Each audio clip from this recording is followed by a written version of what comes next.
Boa tarde, pessoal. Hoje a gente vai falar do relatório do Fundo Orinvest JPP. Esse é o primeiro vídeo gravado do relatório. É o relatório de fevereiro e a gente vai dividir esse vídeo sempre em duas etapas. Eu sou do Orinvest Asset, vou falar um pouco dos destaques de desempenho do fundo. Depois o Iago, que é da JPP Capital, vai entrar nos detalhes da carteira de CRIs do fundo.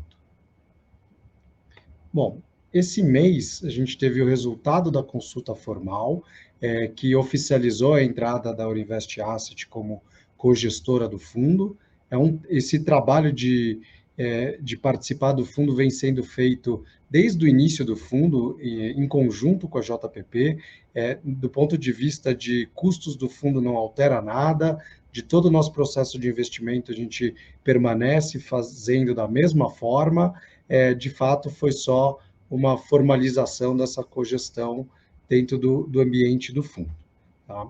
Esse mês, nós distribuímos 1,25 por cota, que no valor de fechamento de 89,38 a mercado representa um dividend yield de 16,8% ao ano. O fundo hoje tem um market cap de 290 milhões de reais e um valor patrimonial de 328 milhões de reais. A nossa cota mercado está com um deságio de aproximadamente 12% em relação à cota patrimonial de R$ 101. Além disso, a gente ainda tem uma reserva de resultados de 56 centavos por cota, que junto do resultado do fundo a gente vai distribuindo ao longo do semestre.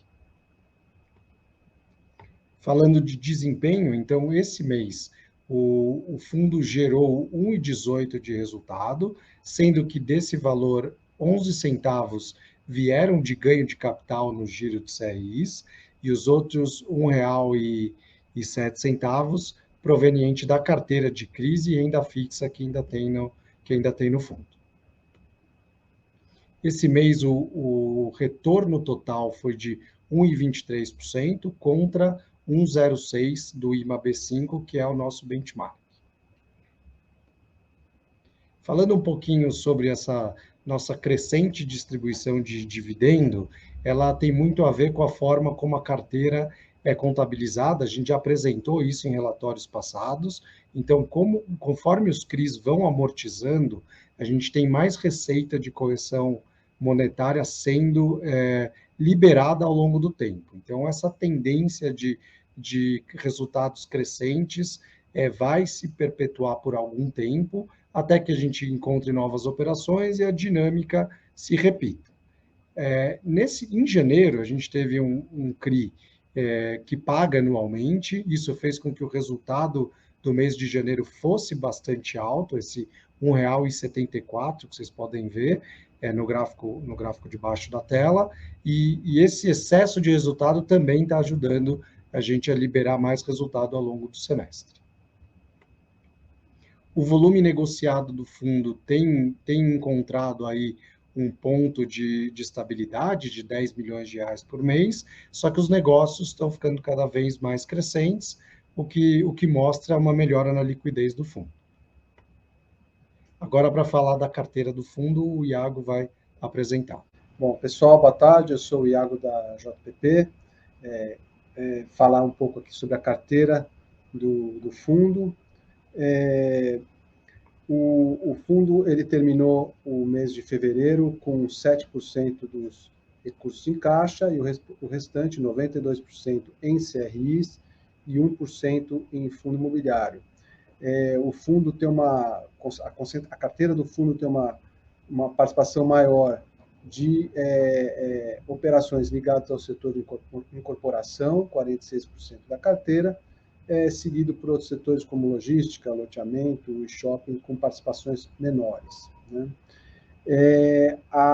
O indexador e a taxa ponderada do fundo, né, é importante aqui destacar, 64% da carteira é atrelada ao IPCA, mais uma taxa média de 7,2%, 28% é atrelado ao CDI, mais 4,6%, e 8% ao IGPM, mais 6,8%.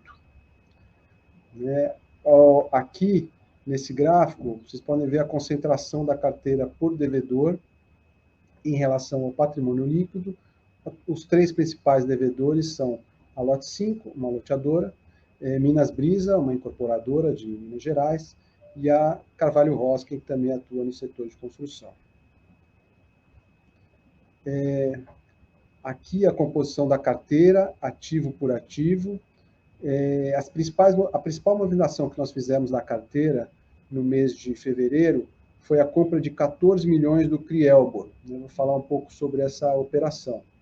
O CRI-Elbor, ele é uma operação com lastro em uma CCB emitida pela companhia e tem como garantia a alienação fiduciária de cotas das SPS, onde serão desenvolvidos empreendimentos pela Elbor. Uma operação indexada ao CDI, taxa de 2,5%. Nós temos dado um pouco mais de privilegiado operações indexadas ao CDI. Ela é uma operação que vence em novembro de 2024, uma operação curta, e teve o rating de crédito de Baa1. Bom, nesse slide nós temos aqui o LTV, o Loan to Value, a relação entre o valor das garantias e o valor da dívida de cada operação, o valor do saldo devedor de cada operação. E então aqui no gráfico da esquerda nós temos as faixas de LTV e no gráfico da direita o LTV de cada operação. Falando um pouco sobre a nossa metodologia, como esse é o primeiro vídeo aqui em conjunto, é importante falar um pouco sobre a metodologia de rating. Como a maior parte das operações, a grande maioria, são operações emitidas no âmbito da instrução CVM 476, elas não vêm com um rating emitido por uma agência de classificação de risco, nós fazemos essa classificação internamente, de acordo com uma metodologia de crédito, que leva em consideração tanto critérios qualitativos como quantitativos. Para cada critério é atribuído uma nota, cada nota tem um peso, e nisso a gente chega em uma nota, e com isso nós chegamos em uma nota para cada companhia e para cada operação. Nesse gráfico aqui nós temos a distribuição dos ativos da carteira por nota, e ao lado direito, nessa tabela, todas as notas possíveis dentro da nossa metodologia.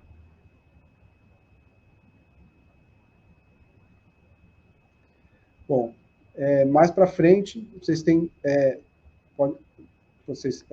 no relatório todas as operações da carteira, uma a uma, onde vocês podem ver qual é o laço da operação, quais as garantias e as principais características de cada um dos CRIs. Aí depois você passa tudo, a gente deixa no último, no último relatório. Esse é o relatório desse mês. Aí vai encerrar o vídeo especial. Vai ser o relatório desse mês e mês que vem a gente faz um vídeo mais enxuto. Esse foi o relatório de fevereiro. Mês que vem voltamos com mais informações, um relatório ainda mais enxuto a respeito do desempenho do OJP.